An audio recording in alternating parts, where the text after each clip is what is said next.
வணக்கம், இது அறுசுவை ஆக்குப்பறை. இன்னைக்கு வீடியோவில் நம்ம எல்லாருக்கும் எனி டைம் ஃபேவரட்டான ஹோட்டலில் சாப்பிட்ற ஃபலூடா நம்ம வீட்டிலே ஃப்ரெஷ் ஃப்ரூட்ஸ் எல்லாம் போட்டு எப்படி பண்ணுறதுன்னு பார்க்கலாம். முதல்ல ஒரு கடாயில் நெய் விட்டு 2 கப் சேமியா போட்டு நல்லா லைட் ப்ரௌன் ஆற வரைக்கும் வறுத்துக்கோங்க. கொஞ்சம் உப்பு போட்டு தண்ணி விட்டு ஒரு 5 நிமிஷம் வேக வச்சுருங்க. கொதிக்க வச்ச பாலில் நம்ம வேக வச்ச சேமியாவை போட்டு 2 நிமிஷம் கொதிக்க விடுங்க.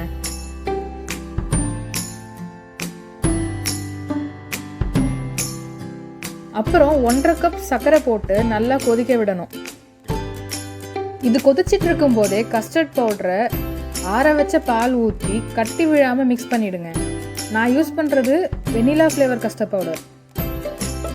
இதை சேமியாவில் ஊற்றி நல்லா மிக்ஸ் பண்ணிகிட்டே இருக்கணும்.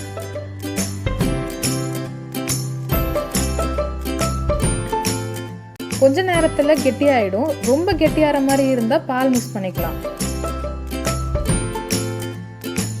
அவ்வளோதான். இப்போ பவுலில் ஊற வச்ச சப்ஜா விதையை ஃபஸ்ட் லேயராக போட்டுட்டு அப்புறம் நம்ம செஞ்ச கஸ்டர்ட் சேமியாவை ஃபுல்லாக போட்டுடுங்க.